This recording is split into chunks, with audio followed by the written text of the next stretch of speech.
in terms of improving the infrastructure in our corridors, as well as promoting trade facilitation through one-stop border posts, as well as improving customs administration generally.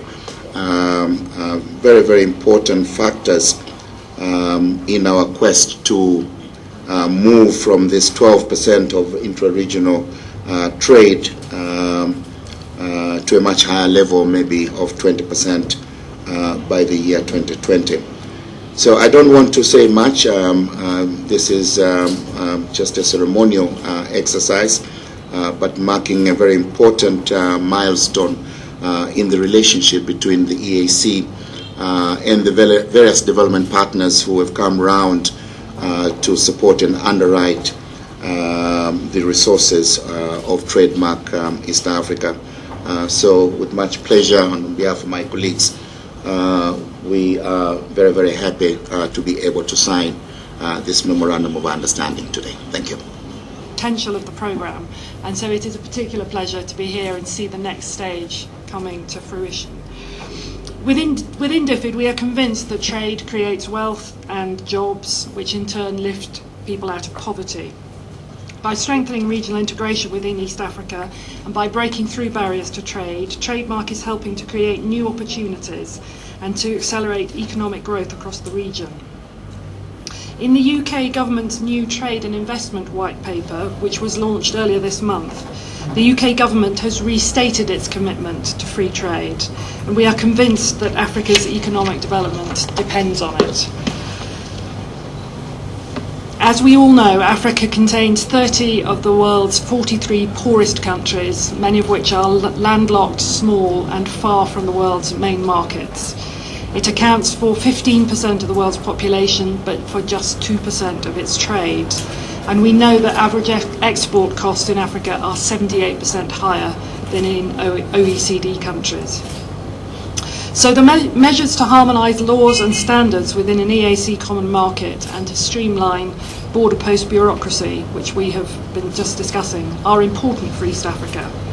They are also critical milestones to achieving greater free trade across the whole continent of Africa. And the UK government also announced earlier this month a new Africa Free Trade Initiative, which will help support Africa's own plans to strengthen trade links. We would like to help the whole of Africa trade in ways that are faster, easier and cheaper, speeding up access to new markets and encouraging entrepreneurs on the continent to invest and grow their businesses. So I'm really pleased to be here today witnessing East Africa leading the way on this.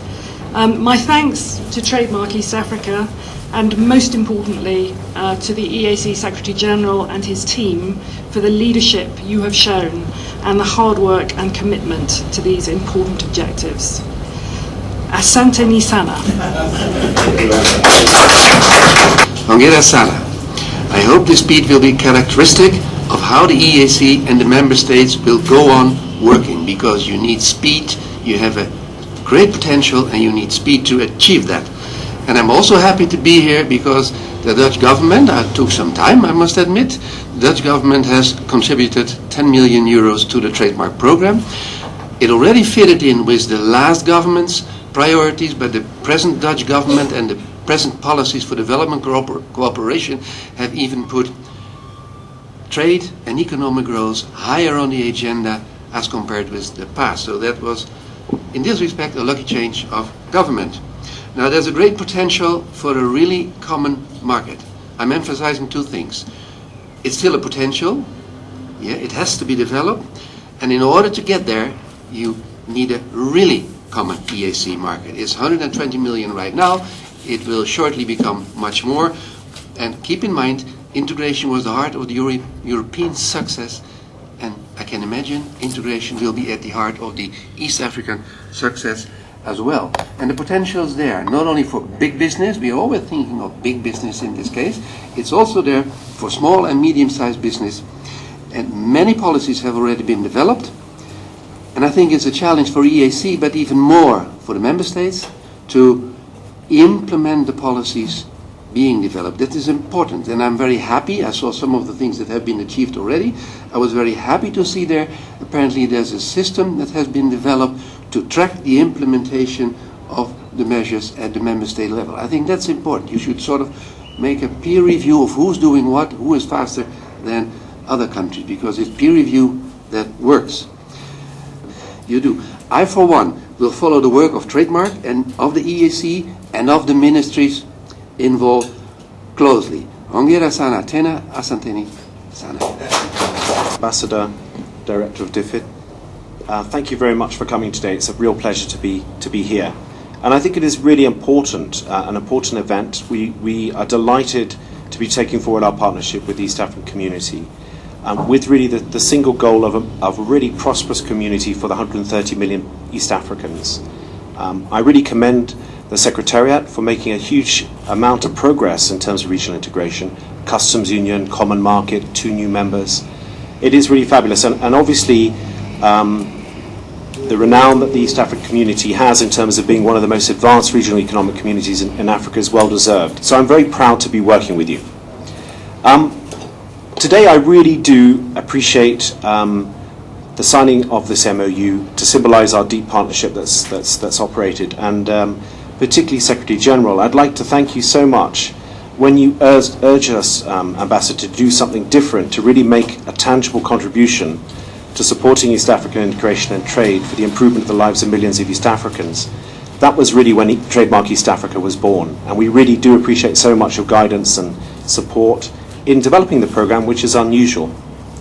I also just wanted to say thank you so much to your top management team, the Deputy Secretary Generals, for working closely with us.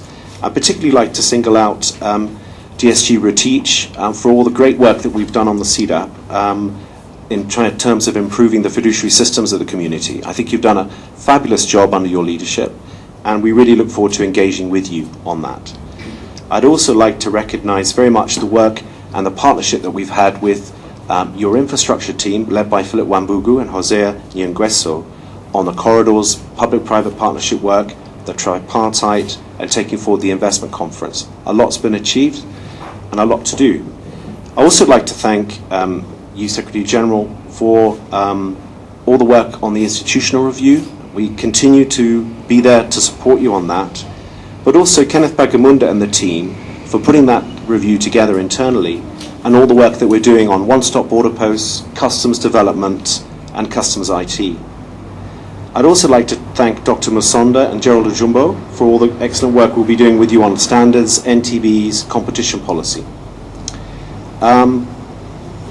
I'd also like to say that we are really excited about the partnership with you on investment climate harmonization under DSG Mutabingwa, particularly setting up the new fund with ICAS to support you on investment climate harmonization, and also in terms of taking forward the development strategy and all the M&E work. I think you can see by all of the things I've mentioned just how deep the partnership really is. And you know what I so appreciate about working with the East African community is just a close partnership. And I think I said in Nairobi, but our agenda is very much your agenda. And Trademark East Africa is there to stand by and support you in driving forward the engine of regional integration. Trademark East Africa's role is perhaps to help with a bit of oil, maybe a bit of petrol every so often, but the engine is very much driven by you, and we are there to support you with a long-term and flexible approach. We're also very keen to work with existing instruments such as the Partnership Fund in terms of the assistance that we give, and we really look forward to now operationalising our partnership with you through a quarterly oversight committee that will be convened here. We've achieved some great results already. I won't go into the details, but we're really looking forward to supporting you to achieve really greater things in regional integration. I'd also like to say thank you very much to our investors, particularly the UK, the Netherlands, Denmark, Sweden and Belgium, for all the support they've given us. And we're really looking forward to taking forward this partnership. Thank you very much.